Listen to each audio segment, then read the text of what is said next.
Shalom, haleluya. Tak berkesudahan kasih Tuhan dalam kehidupan kita. Kita bersyukur Tuhan setia dalam hidup ini dan Tuhan tidak pernah melupakan kita. Bahkan kadang-kadang kita kedapatan tidak setia, tapi toh Tuhan tetap setia, mengasihi kita, memperhatikan kita, dan membukakan jalan ketika kita berseru menghadap Tuhan. Puji Tuhan. Kembali Anda mengikuti renungan malam dekat Tuhan yang akan memberkati Anda pada hari ini. Tema renungan kita adalah sehat dalam iman. Sebelum kita merenungkan firman Tuhan, mari kita berdoa. Bapa Surgawi, pada saat ini kami siap diberkati dengan kebenaran firman Tuhan. Biarlah Tuhan berbicara meneguhkan dan menguatkan iman kami. Dalam nama Tuhan Yesus, haleluya, amin. Puji Tuhan. Kita akan merenungkan firman Tuhan dari kitab Titus pasal 1 ayatnya yang ke-13. Kesaksian itu benar, karena itu tegurlah mereka dengan tegas supaya mereka menjadi sehat dalam iman. Saudaraku dalam kasih Tuhan Yesus Kristus, sehat dalam iman. Jadi bukan hanya tubuh kita ini saja perlu makanan yang bergizi supaya sehat, tetapi juga iman kita harus diperhatikan supaya juga punya iman yang sehat. Dan yang menarik sekali saudaraku, tubuh kita ini memang sehat dan kuat, tapi makin lama kan sesuai dengan usia yang ada, makin kita usianya panjang, maka kenyataannya fisik kita makin lemah, bukan? Namun berbeda dengan urusan rohani saudaraku.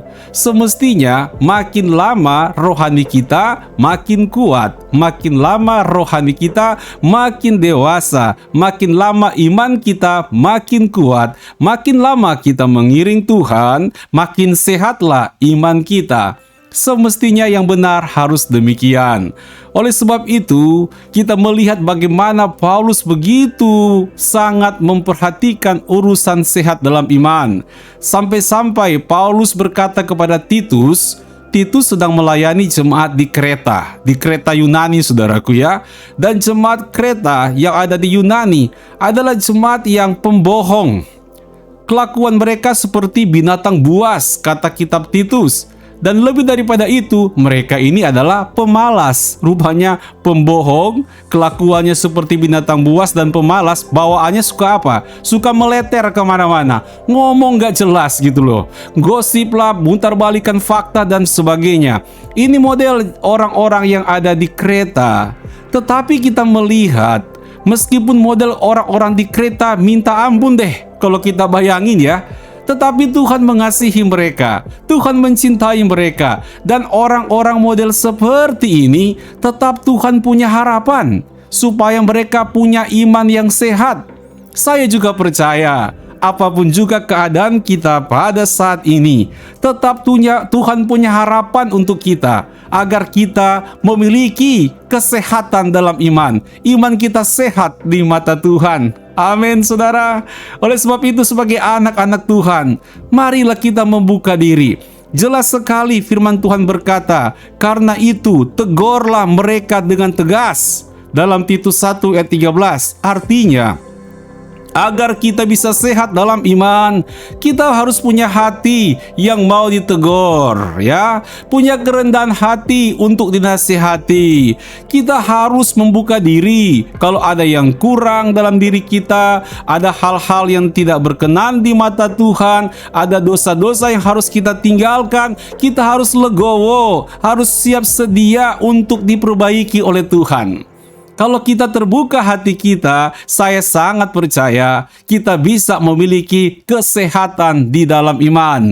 Dan tentu kita tahu orang yang sehat akan menjadi orang yang lebih produktif.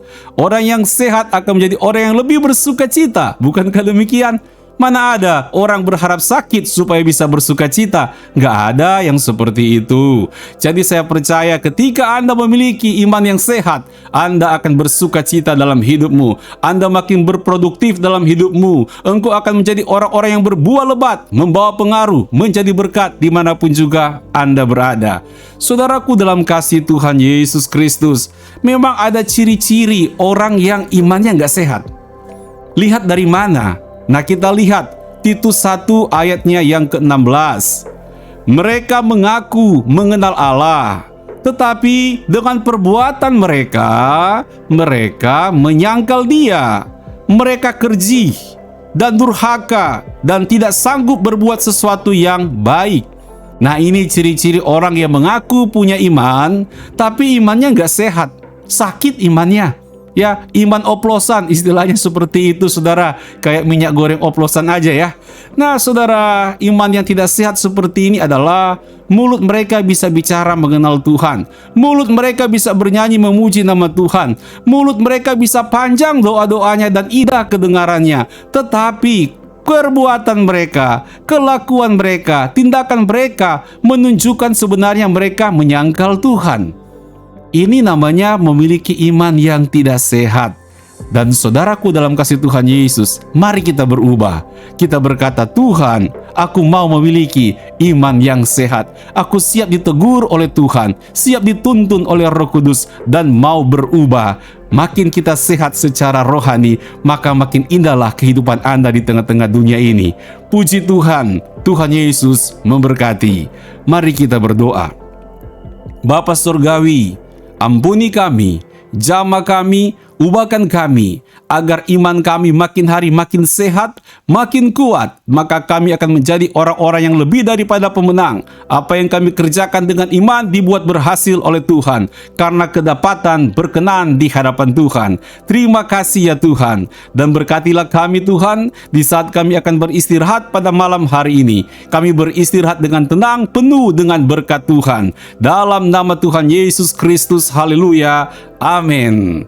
Puji Tuhan, terima kasih karena Anda telah mengikuti renungan malam dekat Tuhan. Tetap menjadi berkat, membuka hati untuk diberkati oleh Tuhan, dan sampai kita bertemu kembali besok malam. Tuhan Yesus memberkati. Shalom.